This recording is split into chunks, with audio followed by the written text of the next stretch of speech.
ओम नमो भगवते वासुदेवाय। नमस्कार दर्शक बंधु, मु आपण मानकु मोर यूट्यूब चैनल आस्ट्रोधर्म प्रकाश को स्वागत करुछि। आसंतु देखिबा मे 2026 रे मेष राशि व्यक्ति मानकर समय किपरि रहिबो।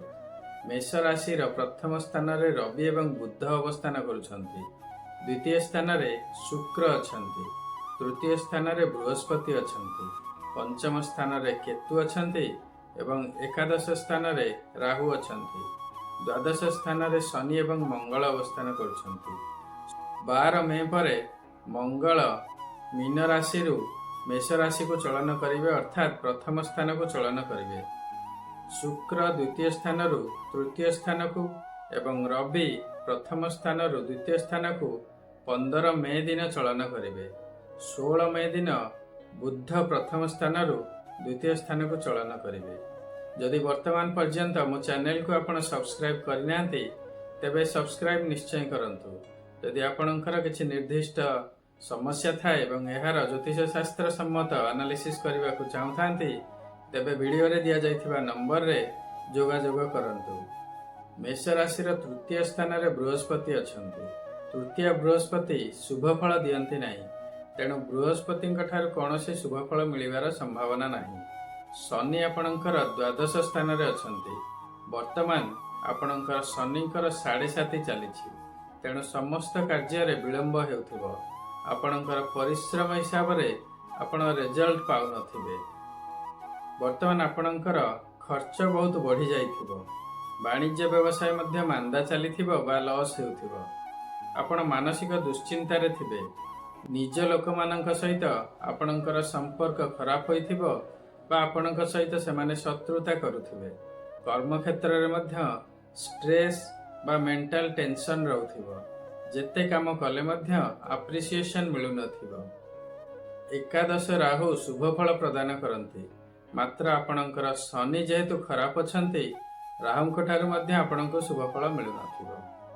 तेबे अन्य ग्रह मानकर स्थिति को नै आसंतु देखिबा मे 2026 रे आपणकर ओवरऑल समय किपरि रहिबो। मेष राशि रे रवि अछंती। रवि मेष राशि रे उच्च अटंती, साथी रे बुध मध्य अछंती। रवि बुधंकर एक जोग सृष्टि हेउछि, तेणु मे 15 तारिख पर्यंत आपणकर स्वास्थ्य भल रहिबो। मे 12 तारिख परे मंगल जे कि मेष राशि रो अधिपति मेष राशि को बा स्वराशि को चलन करुछंती, तेणु मे 12 तारिख परे आपण अधिक एनर्जेटिक रहिबे। अधिक आग्रहर सहित समस्त कार्य करिवे, जहा फल निश्चय किछि शुभ फल मिलिबो। जेउ कार्य रे बा व्यवसाय रे मांदा अवस्था चलीथिला सेथिरे गति आसीबो एवं लाभ हेबार संभावना देखा देबो।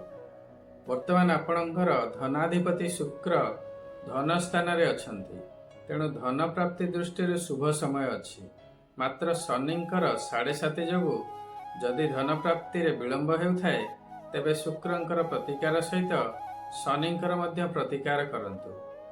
पंचम स्थान हेउछि संतान मानकर स्थान एवं विद्या शिक्षार स्थान।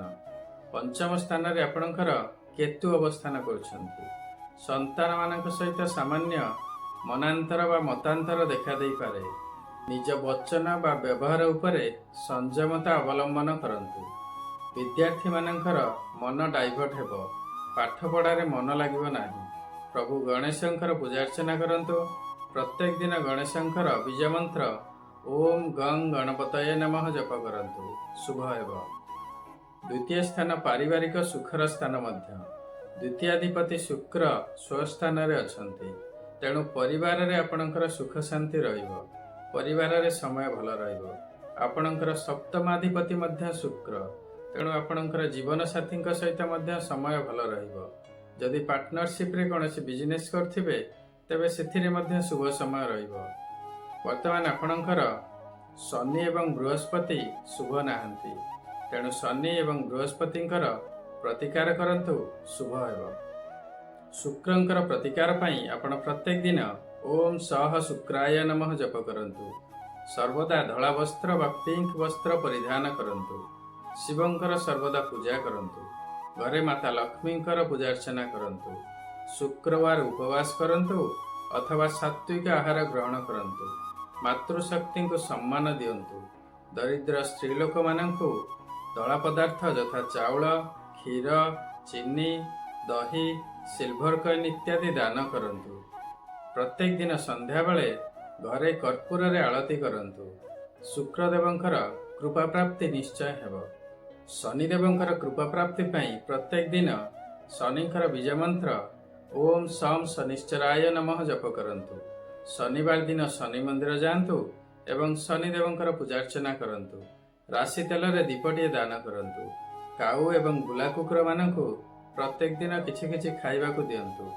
दरिद्र श्रमजीवी एवं सफाई कर्मचारी मानंकु खाद्य, कला वस्त्र, कंबल, छता इत्यादि दान करंतु। प्रत्येक दिन हनुमान चालीसा पाठ करंतु। शनिदेवंकर कृपा प्राप्ति हेब। बृहस्पतिंकर कृपा प्राप्ति पई प्रत्येक दिन बृहस्पतिंकर बीज मंत्र ओम सह गुरवे नमः जप करंतु। यदि गुरु दीक्षा नहीं थिबे तेबे गुरु मंत्र जप करंतु। निज इष्ट देवता एवं इष्ट देवींकर प्रत्येक दिन श्रद्धा पूर्वक पूजार्चना करंतु। प्रत्येक दिन ओम नमः शिवाय जप करंतु एवं प्रत्येक सोमवार शिव मंदिर जाई शिवंकर पूजार्चना करंतु। निज कुल पुरोहित एवं ब्राह्मण मानक सहित संपर्क भल रखंतु। पिता मातांकर सेवा करंतु। देवगुरु बृहस्पतिंकर कृपा प्राप्ति हेब।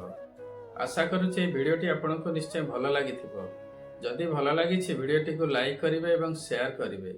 वर्तमान पर्यंत जदि मो चैनल को आपण सब्सक्राइब करिनाहंती तेबे चैनल को सब्सक्राइब करंतु। आपणकर मतामत कमेंट सेक्शन रे निश्चय देबे। सर्वे भवन्तु सुखिनः, सर्वे सन्तु निरामया, सर्वे भद्राणि पश्यन्तु, मा कश्चित् दुःखभाग् भवेत्। ओम नमः शिवाय। नमस्कार।